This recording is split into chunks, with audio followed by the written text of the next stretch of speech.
Yo, what's good with you guys? Y'all tuning into another video, man. Crunch time of swaps. I was getting some text messages yesterday, man. I got like 3 guys.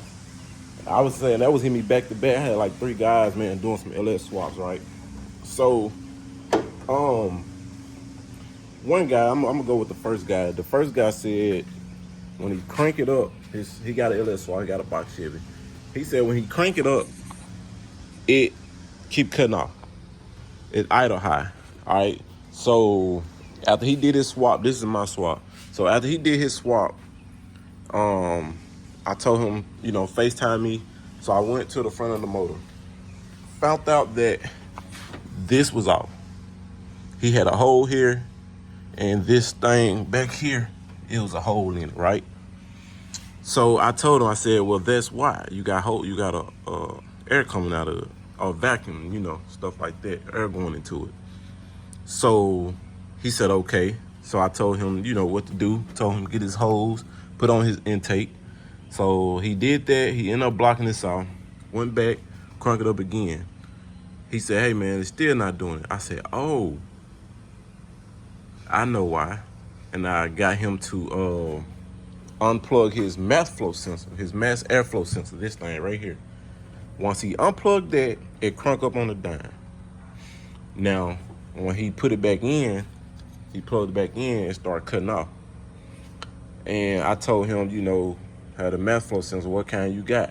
I told him, make sure you get the Delphi, because if any other one you get, it's not gonna work. And then I was just like, look, man, I'm telling you, I got like 11 of them, and they work what they want to work with. But get you Delphi.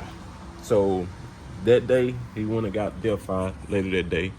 Came back, put it on, zoom, crunk up, perfect. Everything's perfect, right? Okay, so he was like, appreciate it. So we solved that problem. All right, so the second guy, it's funny because all 3 of them was calling me and texting me and sending me videos. But like I was telling them, I said, look, bro, this is like my job. Like, I don't just give handouts all the time. Like, I do it from the strength, but when it's like, I don't mind answering the call and giving you an answer. But if it's a constant, hey, basically you building my car on the channel, it's like, whoa, you know what I'm saying? That's when the money come in. So like I said, the second guy, he was trying to crank it up. It wasn't crank at all. So I'm just like, FaceTime me, show me under the hood. So come to find out, he didn't even have a mat flow sensor. It was just a hole sitting there. I told him, bang, that's the problem. You ain't even got a mat flow sensor or that. He put the mat flow sensor on, but he didn't put it in the hole. He just put the mat flow sensor in and let it hang. Because when I told him the hole is on the intake, he thinking it was like something like this, like where the screw go in. I'm like, no. He ain't even had this because he was thinking of like, what holes? So he sent me a picture, but he didn't send me a picture back here. He just sent me a picture and I only can see this. And I told him it's on the back of the intake. So now he's looking on the back where the brake booster hose go, and all back here. I'm like, no. So he was like, man, still don't work. So we FaceTime me, and I end up finding. I said that hole right there. What happened was that the map sensor, the piece that goes in there was broke. So that's why he couldn't really see that it was a hole.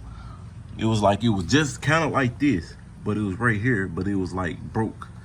So I told him to get something and dig it out. So that's when he found out it was a little rubber piece. He digged that little plastic piece. He digged it out. He set his mat flow sensor in. Boom, cranked right on up. Now I told him, anytime it's not hooked up, it's gonna do that. It's gonna not run, or it might cut off or whatever. You know what I'm saying? So he was just like, man, I appreciate it. Then I think later he called me back and said it acting like it's not giving me what I want. I'm like, what you mean? He said something. I told him, put a fuel pressure regulator on there. He didn't have one of those. Then I said, do you hear your fuel pump? He said, yeah, my fuel pump stay running. I said, hold on, what you mean stay running?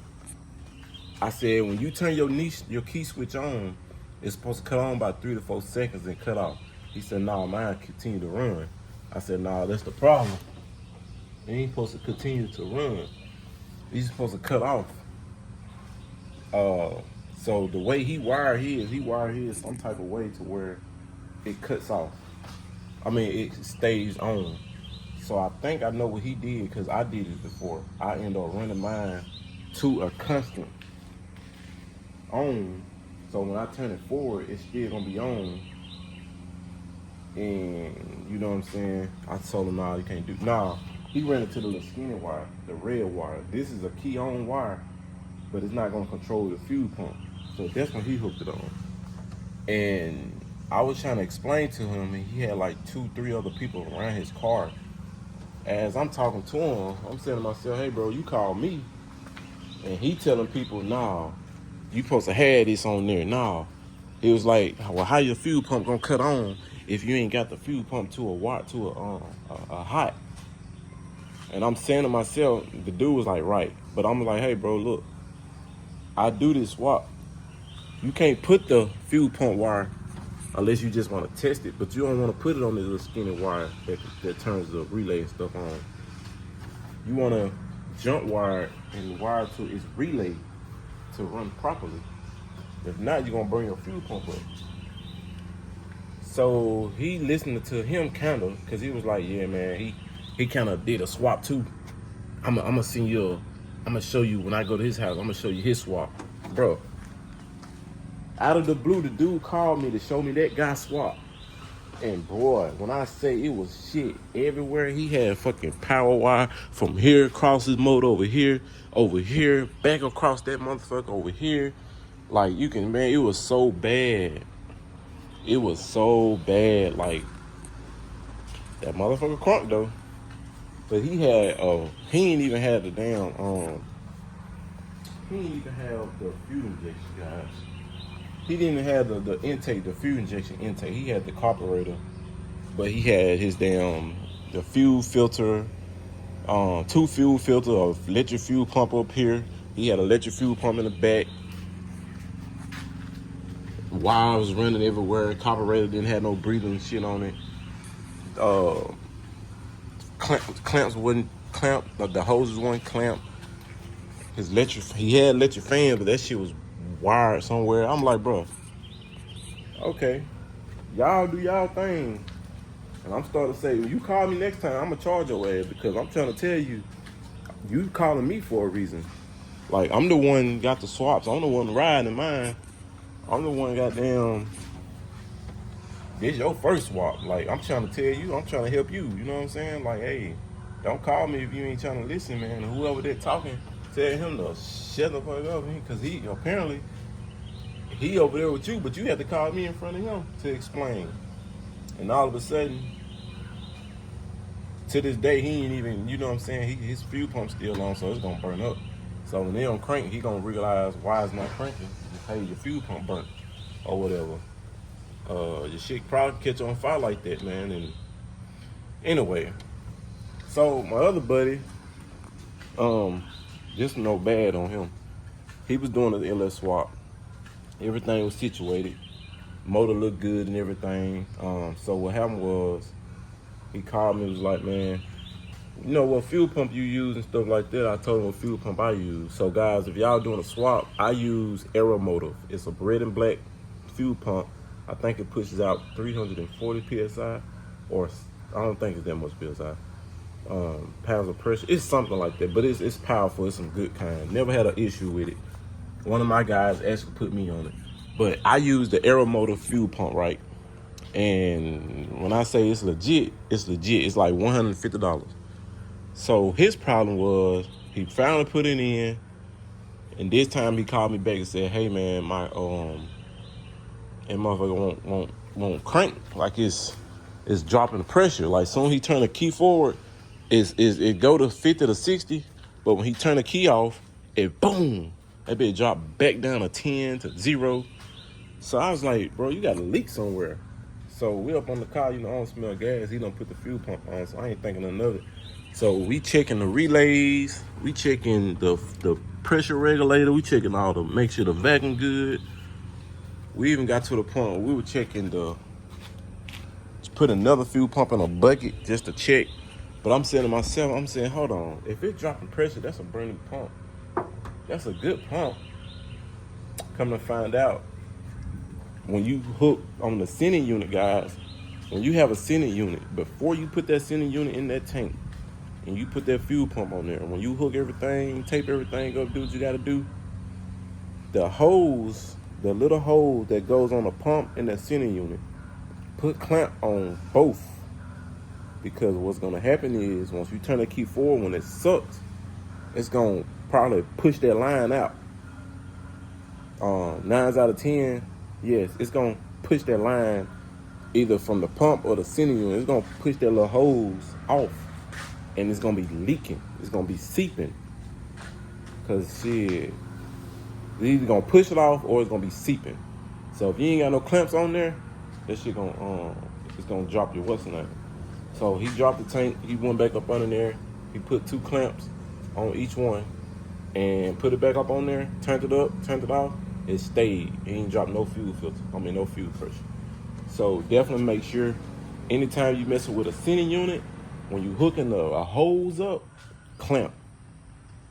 Whatever clamps you use, put a clamp. When you using, if you're using a rubber hose to these, put a clamp and a clamp. Make sure. It's just like you gonna put a clamp on here, right?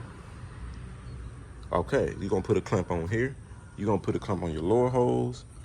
You're gonna put a clamp on your power steering. So what makes you think you don't need to put a clamp on your gas hose? That's the most important thing. I'd rather waste antifreeze and water than lose gas on a hot engine that can just blow. So definitely want to do that. Now, y'all gotta excuse this because I am gonna do the AC compressor. I'm gonna get electric fans. I'm gonna take this off and I'm gonna reroute this down. And with my electric fans, it's gonna give me room to put a compressor here. So once I put the compressor here, all these is like my lines. Well, let me see. Not this, but it's just out the way. But this stuff gonna be neat. But anyway, I got a guy that can do it. But like this stuff, like my lines and stuff, it's gonna be for my vacuums and all that. That's a lot of vacuum stuff. And for my AC hookup, a lot of this stuff I ain't gonna need. But it's a guy that does it. He gonna cut what I don't need. But all this stuff gonna go to my AC and my lines, my what's the name? And I even got vents. I mean, I can put some stuff here and put a T if I want some vacuum. So that's what I got, man. So that's what we're gonna do on my next project.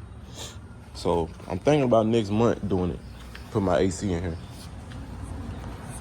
That's it, guys, man. I just want to tell y'all that, man. If y'all got any questions, man, let me know. If y'all want to know anything about a swap, let me know, man. We'll probably make another video, man, on like a how-to. But even though it's already installed, I might just give y'all the runaround, a little quick, 4-in-1 on a how-to LS swap. Thank y'all for watching. We out.